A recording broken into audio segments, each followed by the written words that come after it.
नमस्कार। वीडियो की संख्या में देखते हैं समसामयिक घटना चक्र की प्रस्तुति। यूपी ट्रिपल एस सी द्वारा आयोजित पेट एग्जाम 2025 यानी उत्तर प्रदेश अध्ययन सेवा चयन आयोग द्वारा आयोजित पेट एग्जाम 2025 को इस लेक्चर में देखेंगे, यानी प्रैक्टिस सेट है। इसमें देखें तो यह प्रिलिमिनरी एलिजिबिलिटी टेस्ट प्राथमिक अर्हता परीक्षा यानी पेट के लिए यह जो है महत्वपूर्ण प्रैक्टिस सेट है समसामयिक घटना चक्र के। और यह देखें तो टोह सीरीज के अंतर्गत यह टॉपिक जो समसामयिक घटना चक्र से जारी करता है, इसके अंतर्गत शुभारंभ में देख सकते हैं अनुक्रम का क्या है। इसमें कुल मिलाकर 10 प्रैक्टिस सेट है। तो इसका पहला प्रैक्टिस सेट जो है 3 से 13 पृष्ठ संख्या, इसको आज समझने का प्रयास करते हैं व्याख्या सहित, यानी आंसर को देखेंगे पूरा डिटेल में, इसको समझने का प्रयास करेंगे हम। और यह लेक्चर देखें तो आगामी 6 और 7 सितंबर को आयोजित होने वाली पेट एग्जाम 2025 के लिए अति महत्वपूर्ण हो सकता है। यह प्रैक्टिस सेट पर आधारित है, इससे आप अपना मूल्यांकन कर सकते हैं इस पर आधारित। यानी इसको देखें तो प्रैक्टिस सेट यानी कहने का सही हुआ कि जैसा कि हम जानते हैं कि इसमें कुल मिलाकर 15 टॉपिकों के अंतर्गत इसके सिलेबस को कवर किया गया है।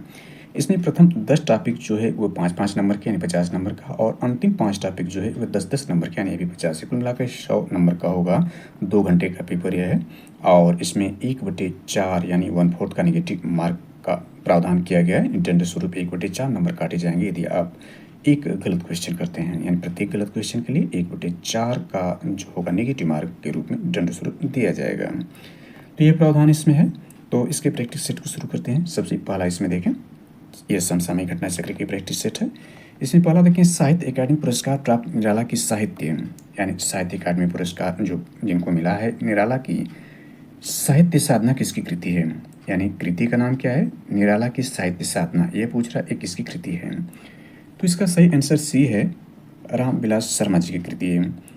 रामविलास शर्मा जी को क्या मिला है, साहित्य अकादमी पुरस्कार मिला है, और इनकी कृति क्या है, निराला की साहित्य साधना है। एक्सप्लेनेशन कर लें तो यहाँ पर देख सकते हैं कि वर्ष 1970 में साहित्य अकादमी से पुरस्कृत पुस्तक निराला की साहित्य साधना डॉक्टर रामविलास शर्मा की कृति है। निराला की साहित्य साधना पुस्तक 3 भागों में प्रकाशित है, यानी कितने भागों में प्रकाशित की गई, 3 भागों में प्रकाशित की गई। तो इसका एक्सप्लेनेशन रहा।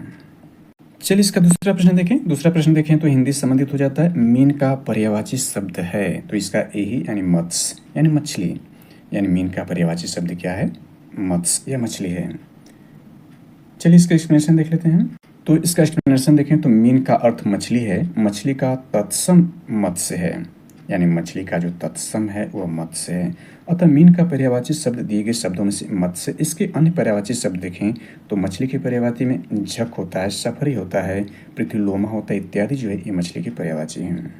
चलिए अगला प्रश्न तीसरा नंबर देखें तो तीसरा नंबर यह बनता है, ऊँट के मुंह में जीरा मुहावरे का अर्थ क्या है। तो तीसरे का सी होगा, यानी बहुत अधिक खाने वाले को बहुत कम देना।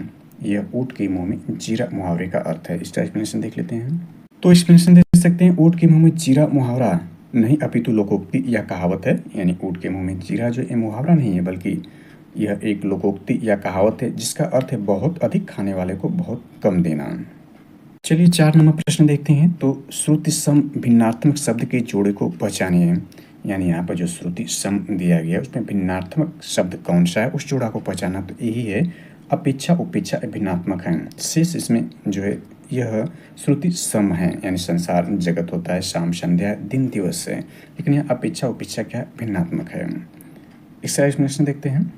इसका एक्सप्लेनेशन देखें तो यह दिए गए शब्द युग्म में से अपेक्षा उपेक्षा श्रुति सम भिन्नार्थक शब्द है, भिन्नात्मक शब्द युग्म है।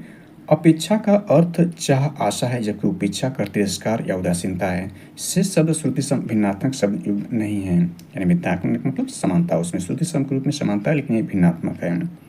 यानी यहाँ पर देखें तो चाह या आशा है, अपेक्षा का मतलब, उपेक्षा का मतलब तिरस्कार या उदासीनता से है। यानी कहने का सही हुआ कि यह भिन्नार्थक शब्द है। श्रुति शब्द भिन्नार्थक शब्द उपेक्षा और उपेक्षा हैं।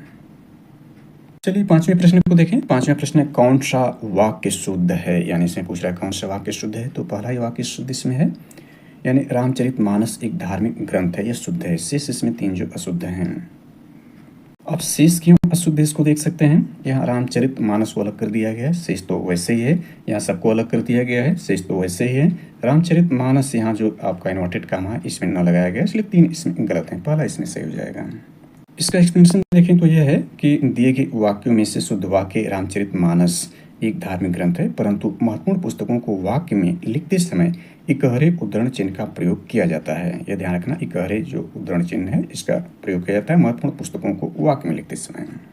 अगला देखें तो ये इंग्लिश पैसेज पर आधारित प्रश्न होंगे जो 5 नंबर के हैं। इसमें डायरेक्शन देखें, read the passage below and answer the question that following question number 6 to 7 bye selecting the most appropriate option, यानी सबसे उपयुक्त ऑप्शन को चुनकर 6वें और 7वें 2 प्रश्नों का उत्तर इसमें देना है। तो इंग्लिश पैसेज यहाँ दिया गया, इस पैसेज को आप देख सकते हैं, यानी पैसेज यहाँ पर है। इस पर आधारित हम प्रश्न पर ही डायरेक्ट चलते हैं क्योंकि इसमें पढ़ने में ज़्यादा समय लगाने की आवश्यकता नहीं। इस तरह के प्रश्न ये ध्यान रखना है कि इसमें इसके आंसर निहित होते हैं, अलग से आपको कोई लॉजिक नहीं निकालना इसमें होता है। हालांकि कभी कभार जो होता है उसका अर्थ निकालने की आवश्यकता पड़ जाती है जब वो काफ़ी डीपली क्वेश्चन पूछ देता है, लेकिन रहेगा इसी से। तो चलिए दोनों प्रश्नों को देखते हैं, 6वें और 7वें प्रश्न को। तो 6वां है व्हाट डज इनकोर मीन्स। तो 6वें का जो इसमें आंसर निहित होगा वो आपका आंसर है इसमें, तो इसका आंसर बी है वंस मोर, यानी इसका व्हाट डज इनकोर मीन्स तो वंस मोर है। इसके देख सकते हैं इस पैसेज में ये जहाँ पर भी है उसको अंडरलाइन आप कर सकते हैं। तो यहाँ पर दिया गया है the children did not want it to end, they should encore, यहाँ पर दिया गया है इनकोर वंस मोर, यानी वंस मोर यहाँ देख सकते हैं, they should encore once more but king gave them a bright smile and vanish from the scene. हालांकि आगे इसका कोई मतलब नहीं है, हमको यही ढूंढना था कि इनकोर कहाँ पर थे, तो वंस मोर इसका मतलब है इस पैसेज में तो दिया गया है। यानी ये कह रहा है कि व्हाट डज इनकोर मीन्स, इनकोर मीन्स क्या है, वंस मोर हुआ है। इसके बाद 7वें नंबर प्रश्न देखें, what did Kim do in the end, यानी जो किम है आखिरी में क्या करता है।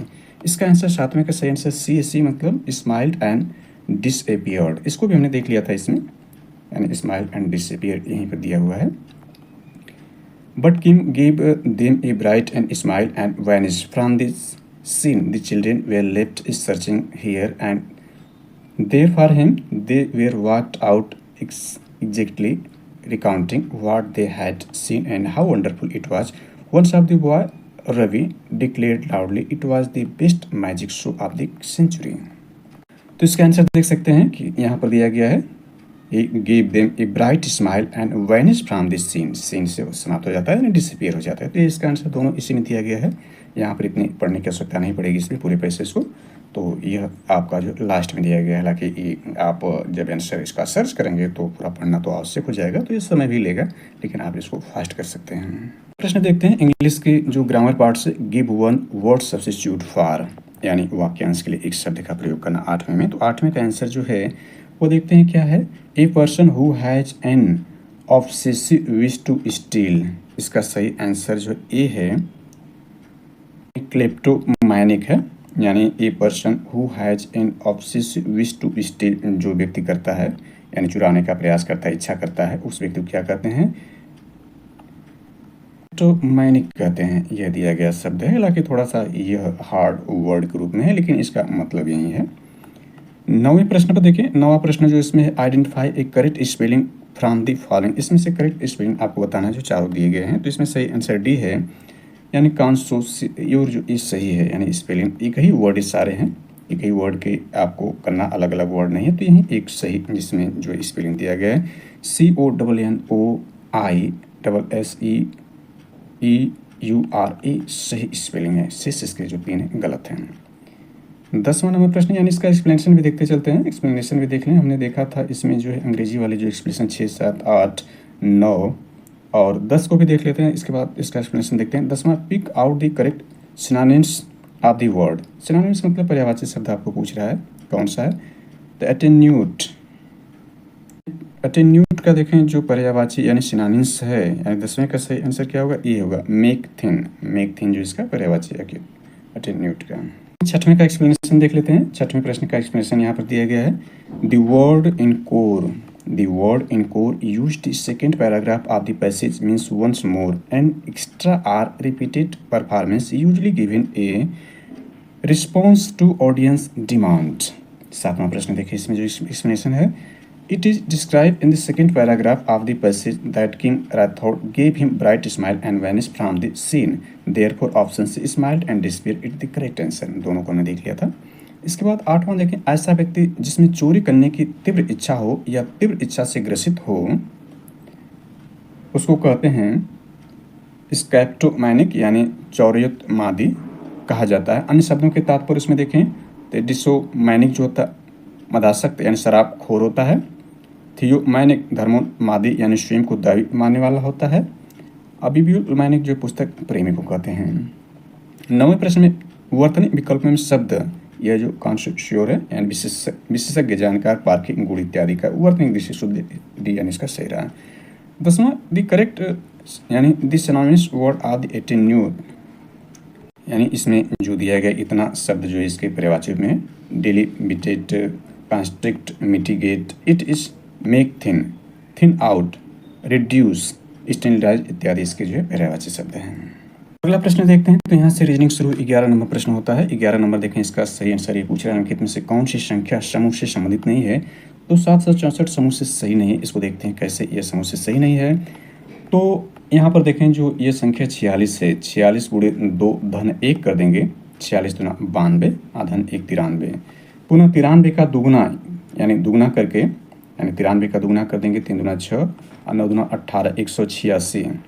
186 इसमें 2 जोड़ देंगे यानी इसमें 2 का गुना करके 1 जोड़ेंगे, इसमें 2 का गुना करके 2 जोड़ेंगे, इसमें 3 का गुणा करके 2 का गुणा करके 3 जोड़ेंगे और इसमें जो होगा 2 का गुणा करके 4 जोड़ेंगे। तो यहाँ पर देखते हैं ये संख्या हो जाएगी 379 में 2 गुणा कर देते हैं, 9 दूना 18, 7 दूना 14, 1 15, 3 दूना 6, 1 7। इसमें जोड़ना कितना है, इसमें 1 जोड़े, इसमें 2, इसमें 3, इसमें 4 जोड़ना, 4 जोड़ देते हैं तो हो जाएगा 762, जबकि इसमें 64 दिया है इसलिए ये गलत है। तो ये इसका सही हो गया। इसका एक्सप्लेनेशन देख लें तो दी गई श्रृंखला निम्नलिखित है। यही किया इसने, 2 जोड़कर 1 जोड़ा, फिर 2 का गुणा करके 1 जोड़ा, फिर 2 का गुणा करके 2 जोड़ा है, 2 का गुणा करके 3 जोड़ा है। यहाँ पर 2 का गुणा करके 4 जोड़ना है तो ये 762 आएगा, न कि 764। इसमें 2 गुणा कर 5 जोड़ेंगे तो ये आखिर में प्राप्त हो जाएगा। अतः उपयुक्त से स्पष्ट है कि श्रृंखला में संख्या 764 के स्थान पर संख्या 762 आएगी। तो श्रृंखला में संख्या 764 गलत है, तो विकल्प सी सही होता है। चलिए 12 नंबर प्रश्न देखते हैं। तो 12 नंबर प्रश्न ये दिया गया है कथन और कारण के रूप में, कथन और निष्कर्ष पर आधारित है। इसमें कह रहा है 3 कथन दिए गए हैं जिसके बाद 4 निष्कर्ष पहला, दूसरा, तीसरा, चौथा दिए गए हैं। कथनों को सत्य मानते हुए भले ही वे समान रूप से ज्ञात तथ्यों से भिन्न प्रतीत होते हो, निर्णय कीजिए कौन से निष्कर्ष कथनों का तार्किक रूप से अनुसरण करते हैं।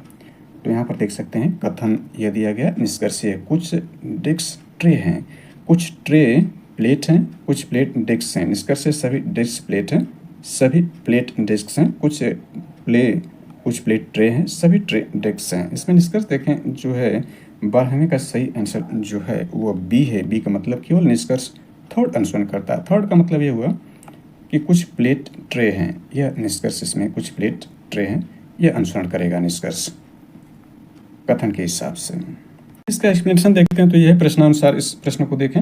एक्सप्लेनेशन में देख सकते हैं कि यह डेस्क का दिखाया गया है, इस ट्रे का दिखाया गया है, प्लेट है। उपयुक्त वेन आरेख से स्पष्ट है कि केवल निष्कर्ष थर्ड अनुसरण करता है। यानी यहाँ पर इसको देखने का प्रयास करते हैं थोड़ा और डिटेल में। तो कुछ करा कुछ डेस्क ट्रे हैं, तो यहाँ एक डेस्क है, एक ट्रे है, यानी एक डेस्क का है और एक ट्रे का हो गया। इसके बाद कह रहा है कुछ ट्रे प्लेटें हैं, तो यहाँ पर इसको बना देते हैं, यह प्लेट हो जाएगा।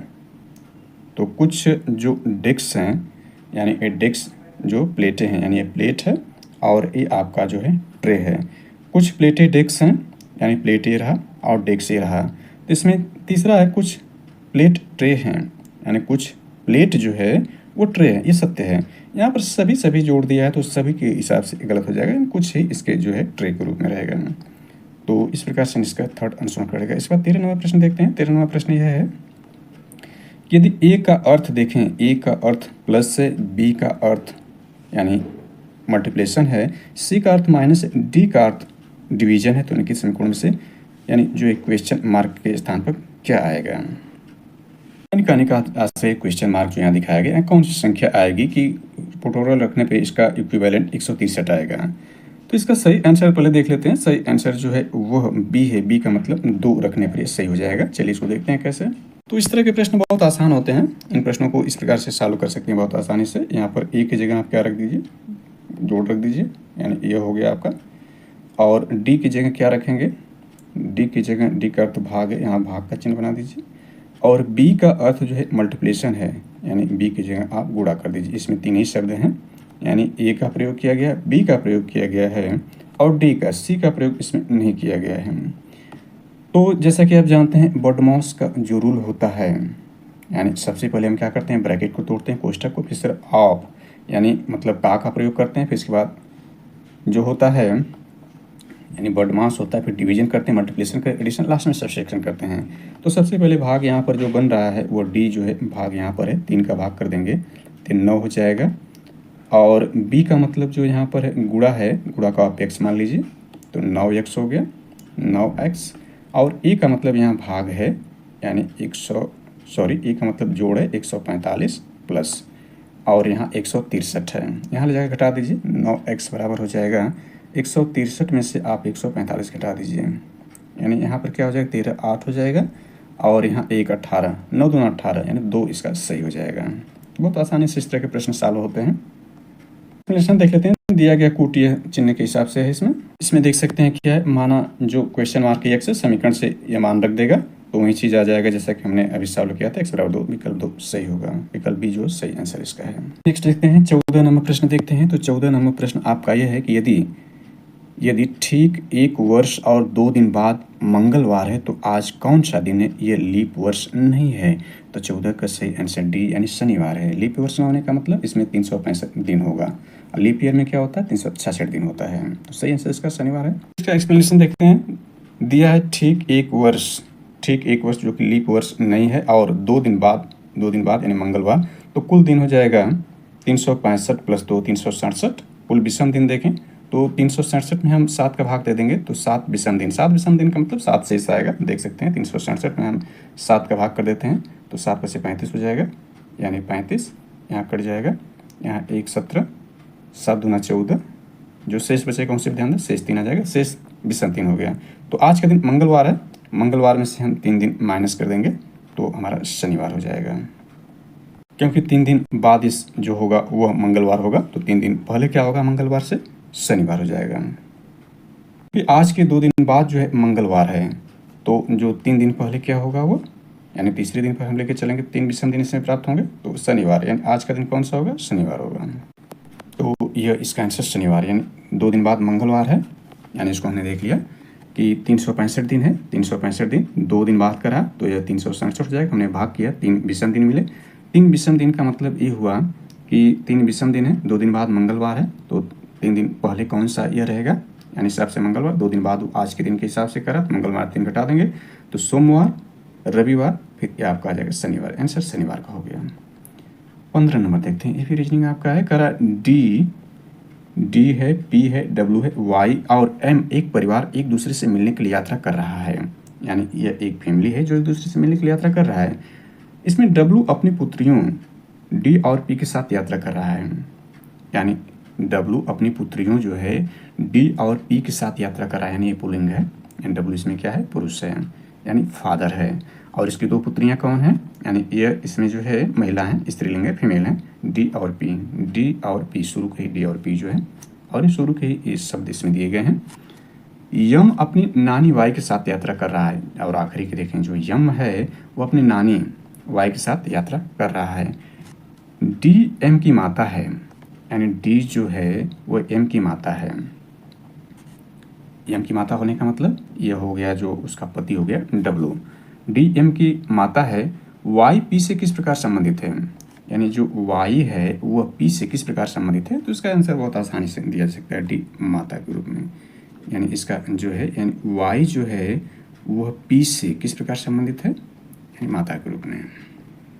इसका एक्सप्लेनेशन देख सकते हैं, यहाँ पर यह दिया गया है, यहाँ पर जो आपका डब्ल्यू देखें, यानी इसमें जो बनाया गया है, तो यहाँ आप इसको देख सकते हैं, इसमें डी और पी क्या हैं, आपस में बहने हैं, और जो यह डब्ल्यू की जो पुत्री है वो डी है, और डब्ल्यू की ही पुत्री देखें तो पी भी है, और पी जो है वह माता है वाई की, और वाई और डब्ल्यू क्या है, यानी ये देख सकते हैं कि जो डब्ल्यू की जो पत्नी है वाई है, इस हिसाब से देख सकते हैं, और यहाँ जो है आपका यम जो है वह नानी है वाई की। तो इस प्रकार से पूछ रहा है कि वाई पी की क्या है, तो वाई यानी y जो है यह y p की क्या हो जाएगी, माता हो जाएगी। ये इसका एक्सप्लेनेशन है।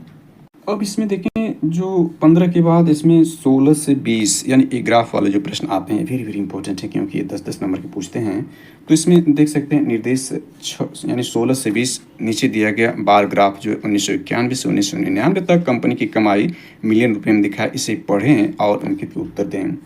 तो इस प्रकार से जो ग्राफ होगा उस पर नेक्स्ट लेक्चर में चर्चा किया जाएगा काफ़ी डिटेल में। तो thanks for watching this. Next lecture में ये सारी जानकारी जो 20 नंबर की होगी, यानी 2 जो ग्राफ होंगे 10-10 नंबर के, उस पर विस्तार चर्चा किया जाएगा प्रैक्टिस सेट के रूप में।